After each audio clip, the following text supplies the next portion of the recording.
Hey guys. Well, it's been quite some time since my last Hoya tips and tricks video. Over a year, in fact. Sorry about that. But it's been plenty of time for me to refine the way that I've been using Hoya, and I wanted to share with you everything that I've learned. But the very first thing that I did was I went through all of my old videos, and I realized that there were lots of tips and tricks that I was showing that I don't even use anymore. Or I never even implemented them, or I honestly think that they're bad advice. So, I wanted to retract some of the older tips and tricks from past videos and offer some corrections in their place. In my very first Hoya video, I was showing tricks for when you have a cross edge here and its partner piece is in some F2L slot, whether that be the front or in the back. Now, for all the front slot cases, I can pretty much stick by those. They're all tricks I still use today, so no worries there. But it was for when the piece is in a back slot, that's where I've changed a bit. There were two cases that I gave you to worry about, which was if the sticker was white sticker facing out like that on the side of the cube. I was telling you to take it out and put it into UB and have it set up for a quick insert. And the other case was if the white sticker is facing out back like this. If I just took it out, it would be set up for a longer insert. So instead I had you do a setup here with a bit of a B move, then short insert, and then undo setup. Now, I don't really use either of those anymore. Instead, as soon as I see that the partner piece is in a back slot, no matter what direction it's facing, I'll get it into UF just with a quick R prime UR. And then I'll just do whatever case that I get from there. So even if I do know that I'm going to be doing a longer insert, I will still quickly set it up. My recognition is to the point where I can see it coming right away, and my TTS is to the point where I don't mind doing the longer insert if I have to. And you really should get to that point because you have to do the long insert all the time. Just get to the point where you don't mind doing it. Practice, practice, practice. Now that's at least on 4x4.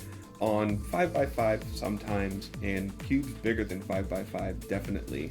If I see that doing R prime UR is going to set me up for a long insert, I will try and influence a better case, but I'll do it slightly differently.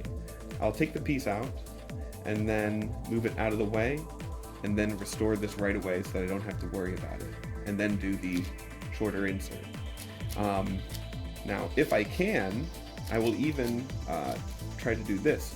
Say you take the piece out and you move it over here instead, then it's ready to be inserted right away. Whereas before, if I took the piece out and moved it here and restored, I'd have to do a U2 and then do it. So if you remain conscious of that, you'll still be saving moves.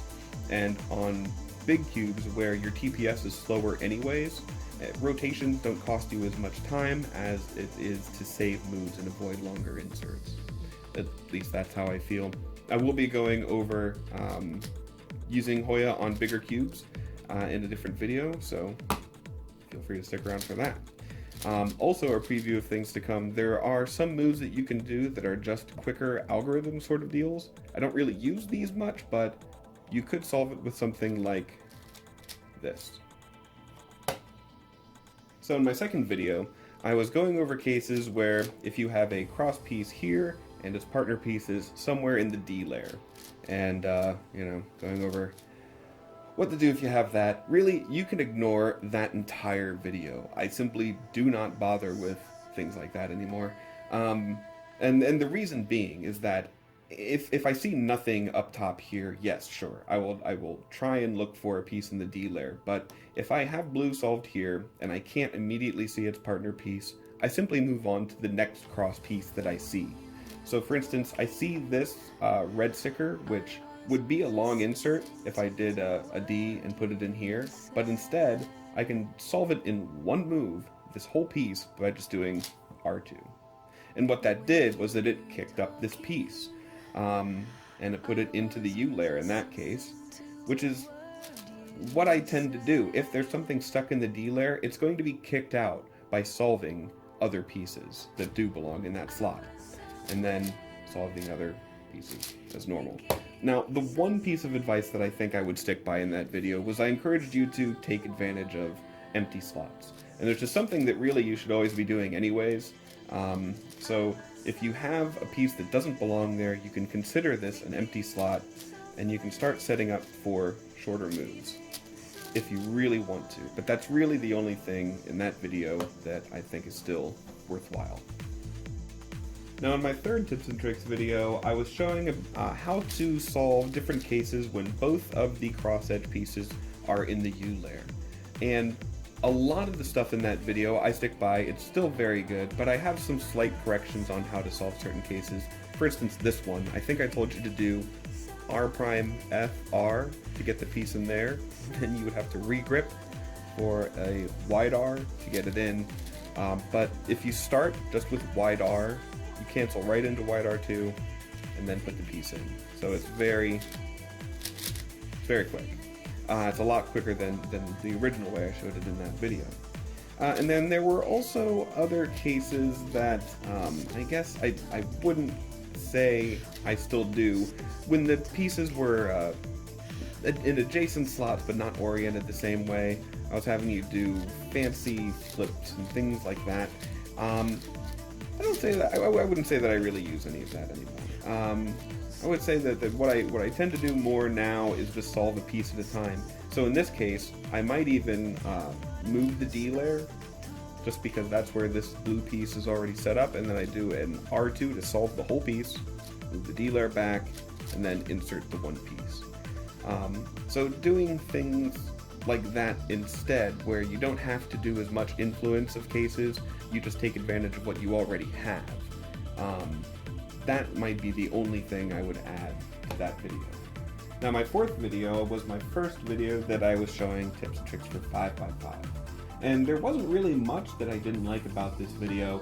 I probably could have shown more examples of different cases, but I actually still come to this video from time to time and try and listen to my own advice. Now that said, I did spend a lot of time in that video going over things like setup moves to good cases where you get them across from each other and then you solve the piece or what have you. I don't really do much of that setup move anymore, and I think that is just because there are so many pieces going on with 5x5 compared to 4x4 even, that as soon as I see a piece, I just solve what I see and then I start looking for the next one and move it from there. So I don't often get a chance to use some of the algorithms that I showed there, but if I do see the case, I will still try and do the case. And if I can influence a better case by, let's say, it's one of these situations, if I actually showed something like this that I didn't like what I did at all, I can insert this piece first, and I see that it's also going to orient this one for a quick insert. I think the way I showed you to do it before was setup move, bring white sticker up front, then insert, and that is just way more moves than that. So yeah, everything else in that video is basically fine.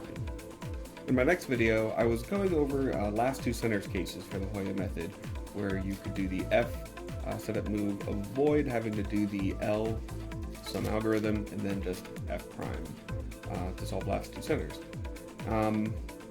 Now, I still use almost all of the algorithms that I showed in that video, save for a couple.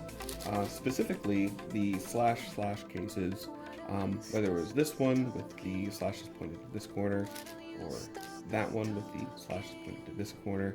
For each of them, I started it with R prime, solve the bar, go back up, bring that bar down. But that's not even the way that I solved those cases at the time of making that video. I always started with an R instead, and then brought the bar down, solved that one, brought it up, and then restored. I know that's not a very big difference, but just in case some of you had trouble with doing it the R prime way, I just wanted to show you that you can try the way of doing it with an R first, and just see if that works out better for you. For me, it works out better doing both of them with R first, and I didn't even show that in that video at all. But there are other cases where I made it seem like maybe this was the only way of solving this case by having the slash bar same colors touching, and that was RU, R prime, U prime, RU to R. There, whoa. But you can also do it this way. And for that, you would just do R, U prime, R prime, U, R, U, 2, R, and that is also just as quick. So it saves the extra move of having to readjust the slash. Now, I don't like to make it seem like my solution is the only way of doing things. In fact, I usually try to encourage you to play around and find your own solutions. But as always, I'm going to try and show you as many possibilities just to get you started on finding your own cases and figuring out what you like best. So that's really it as far as specific tips and tricks for retractions are concerned. The one last thing I wanted to talk about was general methodology for solving the Hoya cross. Now, there are really two schools of thought when it comes to choosing what piece to solve next. So for instance, I might bring this green piece down, I'll solve this green piece next, and one school of thought is to finish this green edge before moving on to any other pieces. And I think that I gave the impression that that's what I do, but it really isn't. I will, if I see that this is in a bad place, I will probably move on to the next edge or next piece to solve before I'm done with this and just see if I can kick this out some other way. So for instance, I'll move the orange over here. I see that this is in a D slot, and I know I said that I don't do D slots anymore. So instead I'll take this blue piece, move it down out of the way, which kicks up the orange. And now I can finish orange. I'm going to move to blue now, and look, take blue out, and it kicks this piece out for me. Finish blue, back here, finish green, and then done. Now, I will be going over many more examples of things like that in future videos when I am doing example Hoya crosses.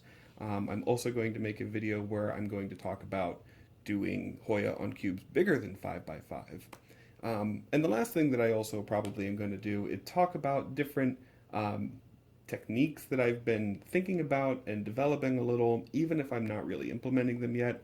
They are tricks that I think could possibly be useful for Hoya on 4x4, 5x5, and even possibly bigger ones than that. So, till then, I hope you learned something, and have a good day.